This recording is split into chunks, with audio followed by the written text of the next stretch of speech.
We're now on Daf Samach Amid Beis, and the Gemara is again trying to disprove the Shita of Rabbi Yochanan Reish Lakish that hold that Bisman Beis Hamikdash Kayom, as far as the Lotas is concerned, Heir Hayom at Etzem Hayom says enough, and that removes the lav. And when the Torah says you have to wait to eat Chodesh until after Haviachem till you bring the Omer, that's only for the mitzvah and not for the lav. Frek the Gemara Mishnah says Mishachar Beis Hamikdash Hiskin Rabbi Yochanan ben Zakkai Yom Hanav Kulo Osur. So now we're after the Churban Abayis, and Rabbi Yochanan gets up and he makes takana that you're not allowed to eat from the Chodesh until the day passes. My time, and what's the reason for Rabbi Yochanan ben Zakkai? He's afraid that if we get used to eating the Omer before the day passes, when there's no Migdash, what's going to happen when we build the Migdash? I mean, we'll build the Migdash. The Omer, and people will say, Eshtakai, what did we do last year? Milo achalnu beheir mizrach, right? We ate when the day breaks, which is very difficult according to Rav and Shmuel, because let's say without the takana of Yochanan ben Zakkai, we're going to say that last year when it was Zman HaChurban, we ate with Heira Mizrach. That doesn't make any sense, because even if you hold a mitzvah, you're not allowed to eat before they brought the Omer. Anyway, it's Hashanami Nechal. Now also when the Migdash stands, we're going to do exactly what we did last year when there was no Migdash, and we ate the Chodesh when it was Heira Mizrach. And now that the Migdash stands, we have to wait until the Omer is brought.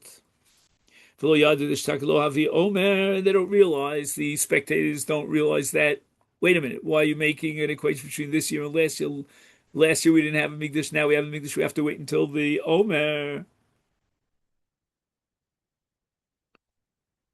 And Heir Mizrach Mata, when there's no Migdash, then the time that's roy for the Omer is enough to be Mata. The Chodesh means Heir Mizrach.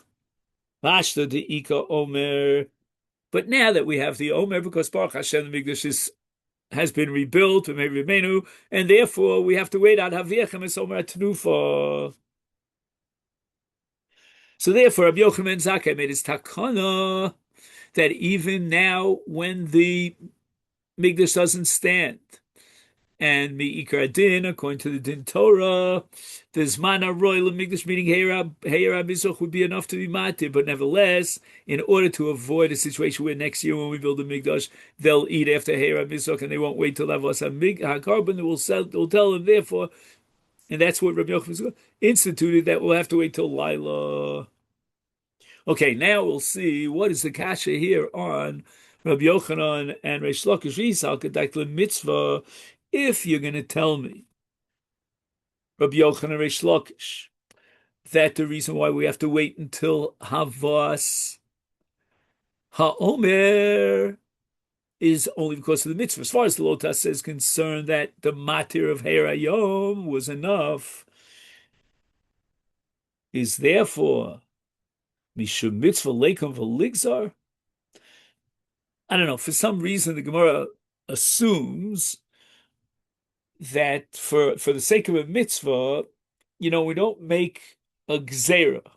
What's going to be the worst case scenario is that after the Mikdash is built, they'll mistakenly eat the Omer with daybreak. And in truth, as far as the lav is concerned, the daybreak itself, the Zman HaRoy Omer was matir. Ela, they won't be mekayim the mitzvah. Somehow, we don't have to worry about that.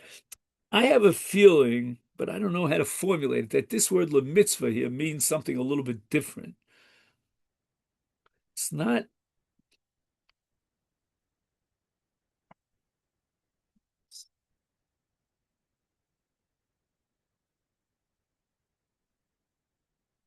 Let me try it, and then we'll go on. I mean, this is really for an Ian shir, but if you take a beged that has daled knofos and you wear it without tzitzis, that's a bittul aseh, which has a high status. It's chomer because you're actively violating the aseh. Here, when you eat the chadash, that per se is not a bittul aseh, but rather the Torah wants the omer to be the first carbon for this year's crop. So in effect, by eating from the chadash before they brought the omer, you're indirectly being pogea, if I could call it that. You're sort of cheapening the kiyum mitzvah of avos haomer. But there's no real maisa bittul aseh over here. All right. Anyway, Omar Rab Nachman Bar Yitzchak. Rab Nachman Bar Yitzchak is going to try to defend Rab Yochanan and Reish Lakish with a whole new explanation of Rab Yochanan ben Zakkai, and the word takana hiskin should not be taken literally. Rab Yochanan ben Zakkai b'shitas Rab Yehuda Mora. Funny language, Shitas Rabbi Yehuda. Rabbi Yehuda was generations later, but it means with the conceptual Shita of Rabbi Yehuda. Tiyavim Torah Osrad Shenemar, right? Shenemar Ad Etzem Hayom Hazeh Ad V'Ad B'Chlal Ad Yitzuv Shol Kasar Ad V'Ad B'Chlal. So it means on a Doraisa level, the heter for Chadash. But again, I think we're talking about after the Churban. Let me just look.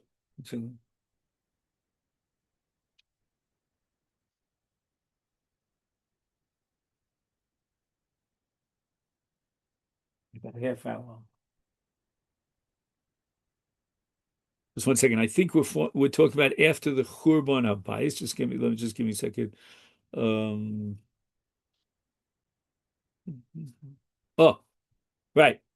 If there's no Beis Hamikdash, then Itzumo Shel Yom is matir, and we're holding Ad V'Ad B'Chlal, which means that the Itzumo Shel Yom terminates with Lila at the end of the day. And Rabbi Yochanan ben Zakkai accepts that Shita Rabbi Yehuda. Again, we're going to have to, the Gemara soon will address the main problem here. What are you going to do with the word hiskin? But that we'll see. And now it comes out that Rabbi Yehuda in our Mishnah is not arguing against Rabbi Yochanan ben Zakkai, but misunderstanding Rabbi Yochanan ben Zakkai.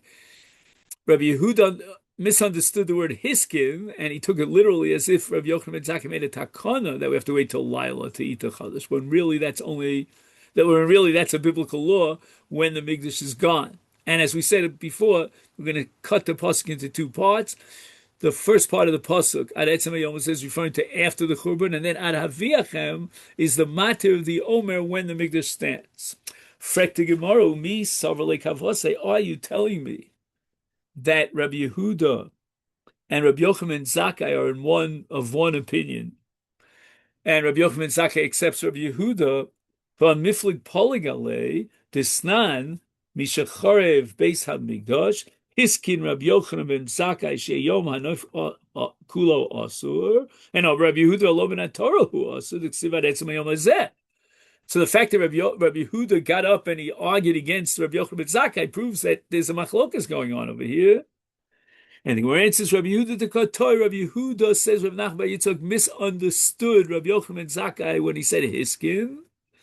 And who saw Rabbi Yochanan ben Zakkai midrabanan ka'amar hiskin means it was instituted by the rabbis. Below, and that's not true, but really midaraisa ka'amar, because Ad Etzem Hayom Hazeh tells me that if there's no Migdash and there's no Omer, then we have to wait till the end of the night. And that's in stark contradiction to Rav and Shmuel that we started with, because Rav and Shmuel hold that if there's no Migdash, then daybreak, Mishahera Mizrach, is enough to be matir. Now we're saying, no, Ad Etzem Hayom Hazeh, Ad B'Chlal, until the end of the day. It says in the Mishnah that Rabbi Yochanan ben Zakkai was misakin, that means it's a drabanon. My hiskin dorash vehiskin. Very strange. He expounded the verse that ad etzem hayom means till the end of the day, and Hiskin, therefore he instituted it. I'm almost tempted to think Hiskin means here he fixed it all up, meaning he corrected the common mistake of the rank and file citizen.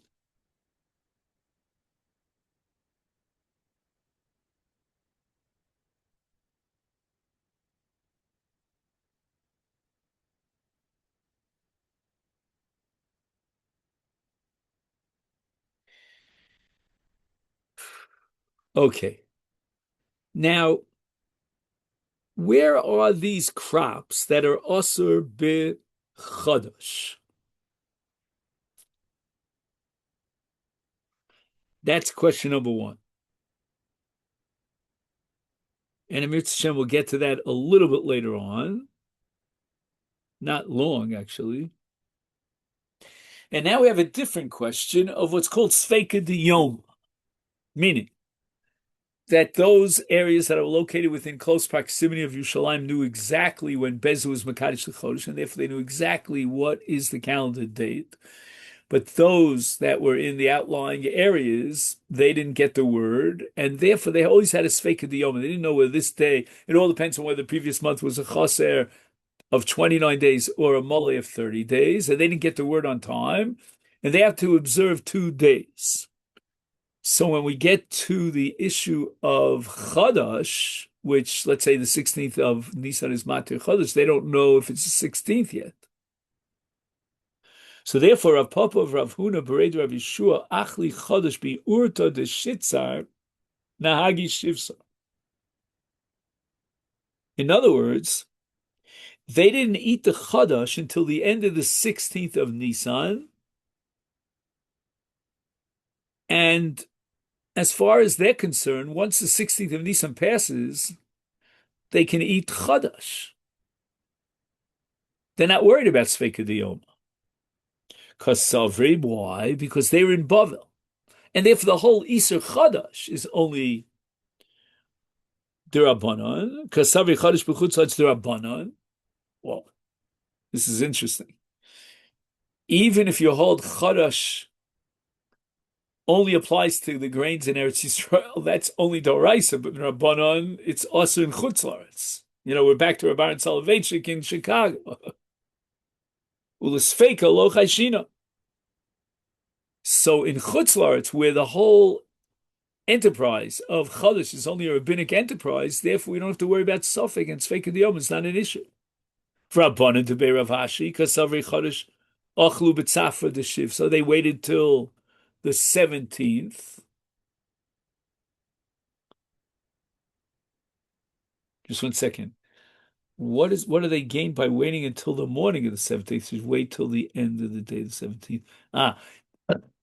They hold, like Rav and Shmuel, that Hera Mizrach is Matir Chadash in Liachar Churban. So since Liachar Churban, the Heter Chodesh is on the morning of the 16th.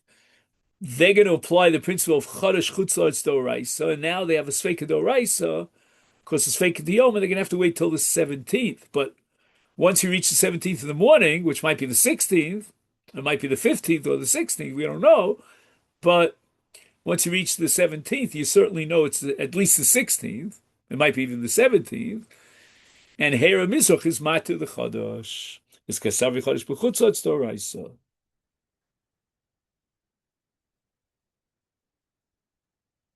Rabbi Yochanan and Rabbi Yochanan ben Zakkai says you have to wait until the end of the 16th. And if we assume at Etzem Hayom Hazeh, which is a Doraisa, they'd have to wait till the end of the 17th because they're holding the Chodesh in Chutz La'aretz is Doraisa. But they hold no. They hold like our original understanding, which is certainly that of Rav and Shmuel, that Rabbi Yochanan ben Zakkai was only instituting a Drabanan, but Midoraisa, Heir, HaMizrach is sufficient when there's no Migdash. And therefore, since the entire institution of Rabbi Yochanan ben Zakkai to wait until the night and the termination of the 16th only Drabanan, that we don't have to worry about Sveika Diyom. So wait a minute. So if we don't have to worry about Sveika Diyoma, so why couldn't they eat it at night? Just 1 second.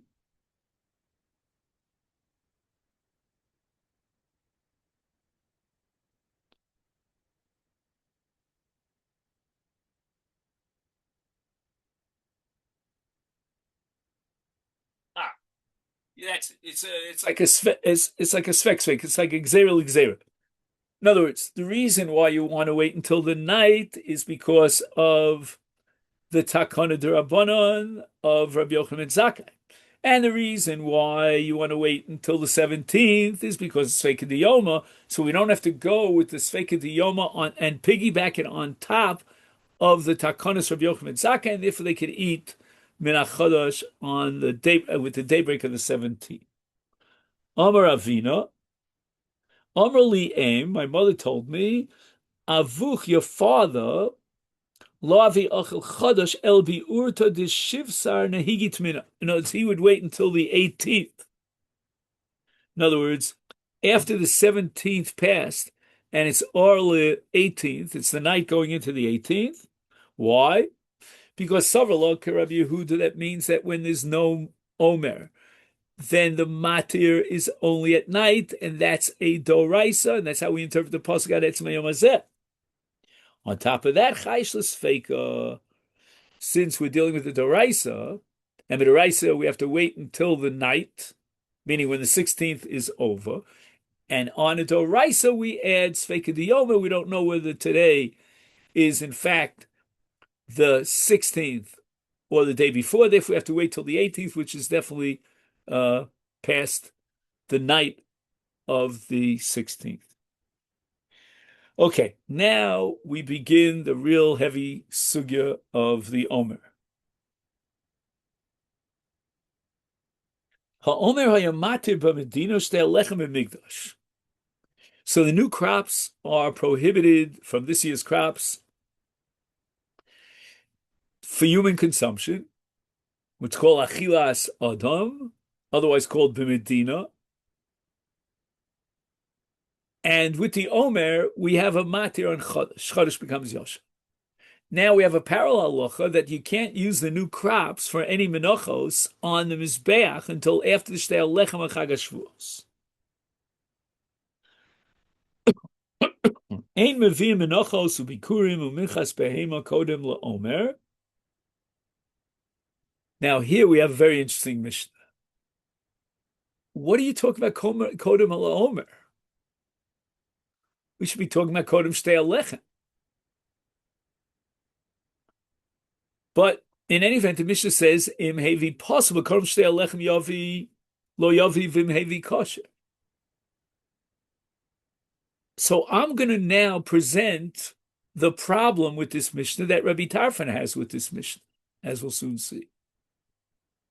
How can you tell me that there's a difference between a mincha that was brought before the Omer and a mincha that Menachodos and a mincha that was brought after the Omer but before the Shtei Lechem?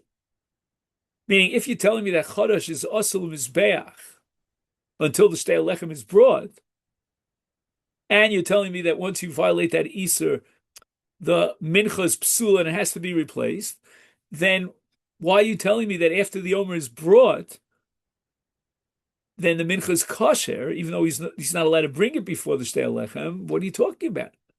You didn't have the matir Shtei Lechem, so who cares about the Omer? The Omer is only matir achilas adam. And therefore, Yosef Rav Tarfon Kokashali, ma bein kodem la'omer, kodem Shtei Lechem. Why should the Mishnah accept such a distinction between before the Omer and after the Omer, before Shtei Lechem, that the Omer doesn't play any role and has no impact on being matir Chodesh L'Migdash? Omer l'fon of Yehuda bar Nechemia.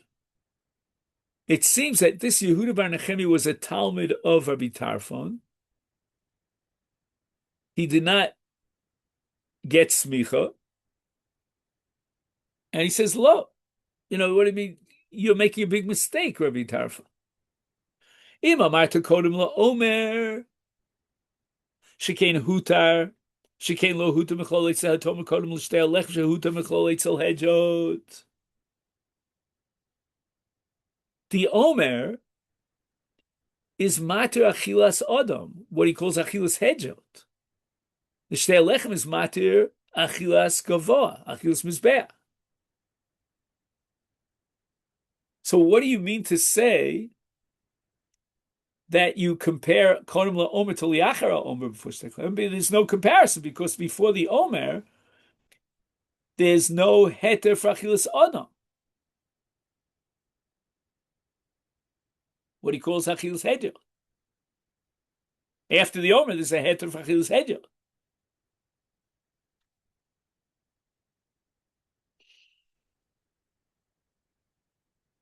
So the Rashba, this I happen to know because I heard this from Rav Soloveitchik zillions of years ago. He used to give us shiurim before Shavuos. The Rashba says that Chodesh Lehejot is an oser even as far as Mizbeach is concerned. And when the Gemara here, with this Talmud Yehuda bar Nechemia, uses the term Hutar Mechlolo, he means that the overlap of two Isurim, it's like a big balloon, and you puncture the balloon once you're Matim Mechlolo, once one of those two Isurim is removed. Which means that the Isur Lehejot for Achilas Adam is an Oser even as far as the Mizbeach is concerned. And this might have to do with the principle of Mimashke Yisrael min Amuta Beficha. Shosak Rabbi Tarf. It sounds like Shosak Rabbi Tarfa means that he accepted the logic of Yehuda bar Nechemia and confessed that he didn't understand the Mishnah properly. And Tzavu Parav shel Yehuda bar Nechemia. Yehuda bar Nechemia felt great. He outsmarted the rabbi. Amalo Rabbi Akiva turns to Yehuda bar Nechemia. This is probably during the period of the Sfiras HaOmer, when Rabbi Akiva lost 24,000 students. Yehuda, Tzavu Panecha, Shishavtes Azaken? You're gloating and gleaming because you outsmarted the old sage? Tminiim Tarach Yomi. It was a pgia in the covet of the Rebbe. I doubt if you'll last very long. Rabbi Yehuda bar Eloi, also Perek Prosa Pesach Hayu. This was the period of, I don't know, Prosa Pesach, meaning right before Pesach. Chalisi Latzeres. Apparently, Rabbi Yehuda bar Eloi knew about this whole give and take when he came on Aliyah for Shavuos. Shalti Achrav, where is this fellow, Yehuda bar Nechemia? Ruli, they told me Niftar v'holechlo. He's gone. Now, I don't know if he died because of what Rabbi Akiva said to him, and he put a whammy on him, or he died because he was pogeh in the covet of Rabbi Tarfa.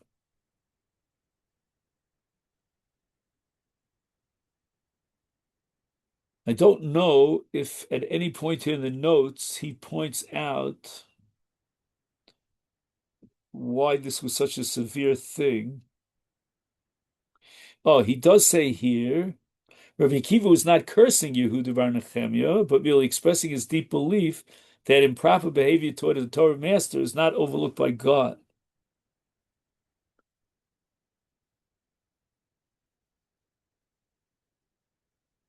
So this should be connected with the Gemara in Erev in Daf Samach Gimel about Mora Hora B'fnei Rabbah.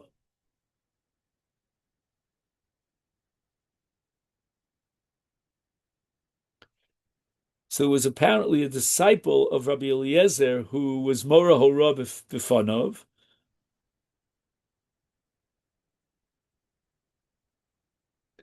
And he didn't live that whole year out.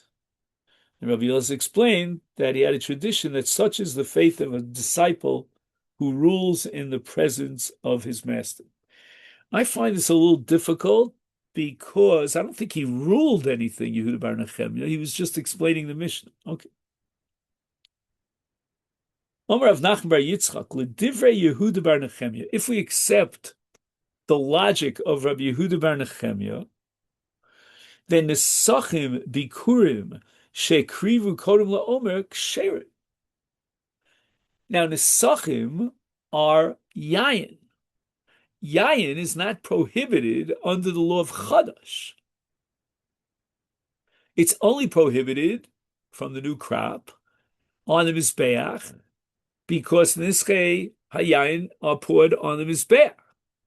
So it didn't have the original Iser le Achilas Hedja. And therefore, we don't need a matir of the Omer.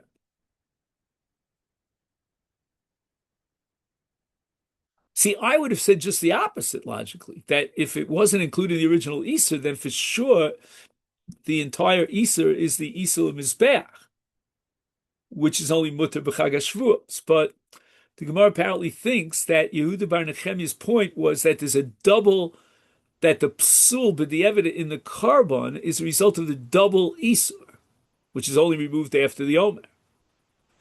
And before the Omer, that you have two Isurim combined together, it's also Chadash Lachilas Adam, and it's also Chadash Lachilas Mizbeach. That's a very explosive combination, and that passes the carbon. But in the case of the Sachim, where you don't have the first Isur, because Niskei Yain, because Chadash Lachilas Adam is only the five species of grains. It does not apply to grapes.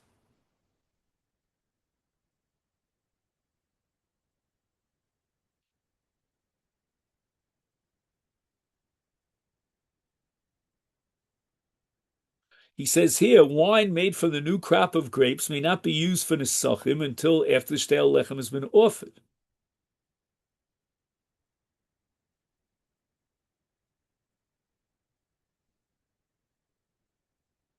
New grapes do not need the Omer to permit them, because they were never forbidden for Achilas Adam.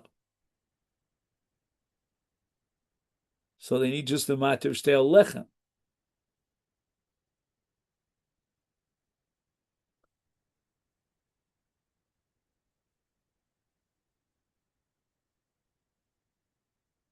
Yeah, I think we did a good job without this footnote. Let's go on. Pshita. Oh wow, the Gemara thinks that Rav Nachman is not telling me anything new. Mal the Tema would have said Hasam Huda Huta Mechlolo Eitzel Hedjot. When do we say that it's kosher b'di'eved if he brought min chadosh? That's because there was an original matir of al hacha de lo huta mechlol. He didn't have that matir. We said it differently.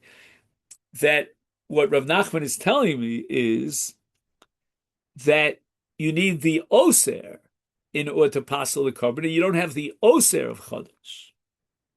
But now the Gemara thinks you need the matir, and here you don't have the matir of the omer, because the matir of the omer has nothing to do with anything beyond the five grains, certainly not the product of grapes.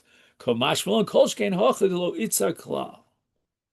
if you don't have the two isurim, because there was no isur on the grapes, lachilas adam, then therefore it's not going to passel the carbon. Boy, Romi Bar Chum, Shtei Alechem, Ma'u Shiatiru Shalokis Sidram.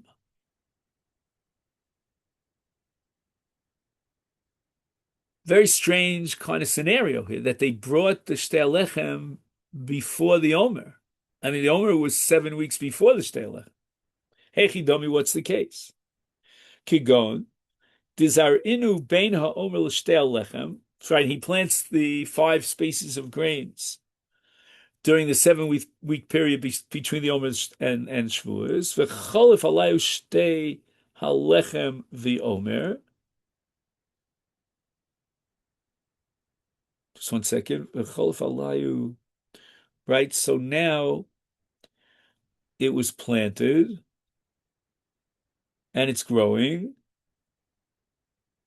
So the first holiday that it's going to hit is going to be Shavuos, because we're in the period of time between Pesach and Shavuos.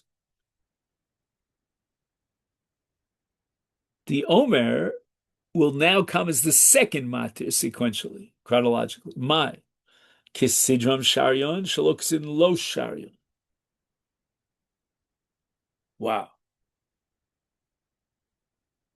In other words, you can't make it into Yashan unless you have the two matirim. Number one, the Omer, number two, the Shtei Lechem. Now, the Gemara in the name of Rami Bar Chama wants to say you needed Kisidra, so that the two matirim go in the following sequence: first the Omer, and then the Shtei Lechem. Odil Mashalo Kisidrim Nami Sharinan, meaning that they're two separate independent matirim. And it doesn't matter what sequence they come. If the Shtei Lechem as a matir comes first, fine. Afterwards, the Omer will come as the second matir and complete the matir. Omer Rabba Toshma.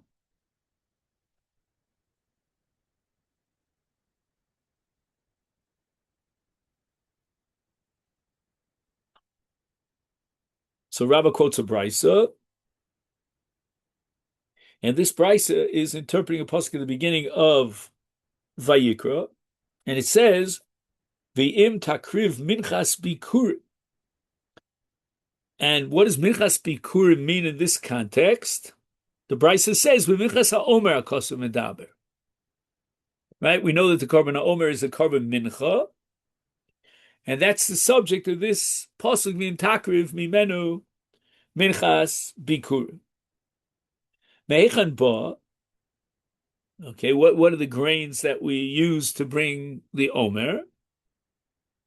Minas ha'orim. It's got to be barley. Atom minas ha'orim ein olam min hachitin. Rabbi Lezer Omer. How do we know it's ha'orim for the minchas ha'omer? Nemar aviv b'mitzrayim, v'nemar aviv lidoros. And the word aviv doesn't refer to a certain season in the year, but rather refers to the first to become edible, to become ripe. Ma avam Mitzrayim si orin. So we're talking about now the makkah of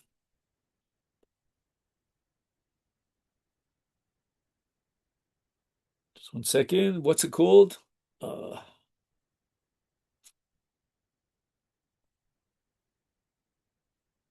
Right, the makkah.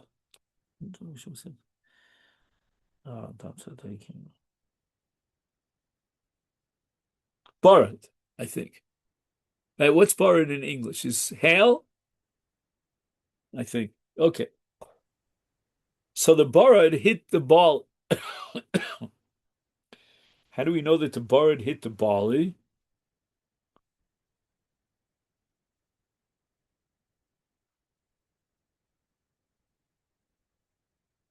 Oh, he says the flax and the barley were destroyed by the hail, for the barley was ripe. Okay. So we have a vart for the Seder now. That the barad hit the barley. And that's going to teach us that the Omer, which is also called Aviv, is from barley. Rabbi Kiva Omer, he has a different source. Right,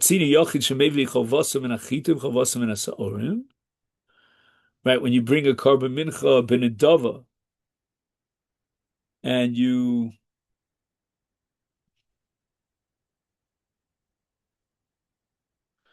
so we're not talking about a minchas nedava, but about a minchas chova. What's a minchas chova?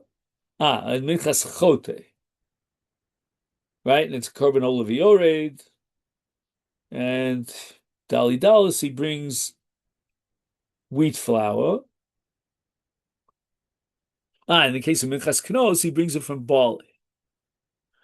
V'tzibur, meviim chovasam min achitim, umeviim chovasan min ha'orim.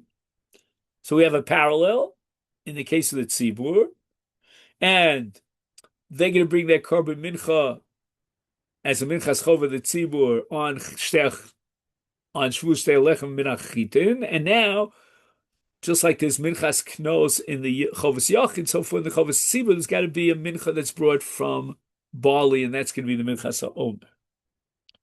Ve'im ata omer ba menachitin lo matzinu tziva shemevi chovasa menasa orim. Davar acher, another limud. Im ata omer ba menachitin ein shtei lechem bikur. Right, we want to bring the first mincha on Shavuos, the shtei lechem. Now, if you already brought the omer from wheat, then the shtei lechem is going to be yashan. It's not chadash. It's not bikur. Now, what does this have to do with Rami Bar Chama? V'yami so the shtei lechem shlo kisidron sharion mishkachas le the makriv omer mehanach the ashrush kodem shtei lechem ubasar omer tishtake shtei lechem mehanach the ashrush kodem lo omer that's the basar shalom. Right? How can you argue that according to one side in Rabbi Bar Chama's vacillation that you can have it shelo kesiduran in the shtei lechem b'matir even though it came before the Omer, then the entire logic of Rabbi Akiva falls by the wayside. Because what was Rabbi Akiva's logic? That you've already brought min hachadash in the Omer.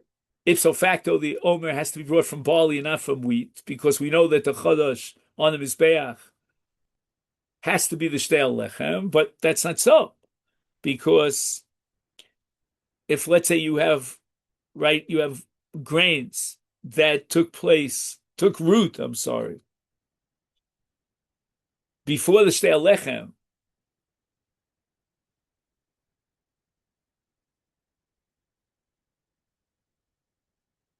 right? But not before the Omer of this year, but rather the Omer of last year. So this year's shtei lechem is being offered from wheat that took root before this year's Omer and after the shtei lechem of last year. So it's feasible for both the Omer and the shtei lechem to be offered from wheat. You're asking me the shtei lechem has to be the bikurim. The answer is that it was shelo kisidra. So Rabbi Kiva's whole proof falls off by the wayside. And Gemara rejects this, and with this we'll conclude. Misabris bikurim lepera kamrinon lemizbeach kamrinon va'achel lemizbeach miperi daha shaita. So even if the shtei lechem can be matir shelo kisidron, there's still no case in which, if the Omer came from chita, then it would be bikur.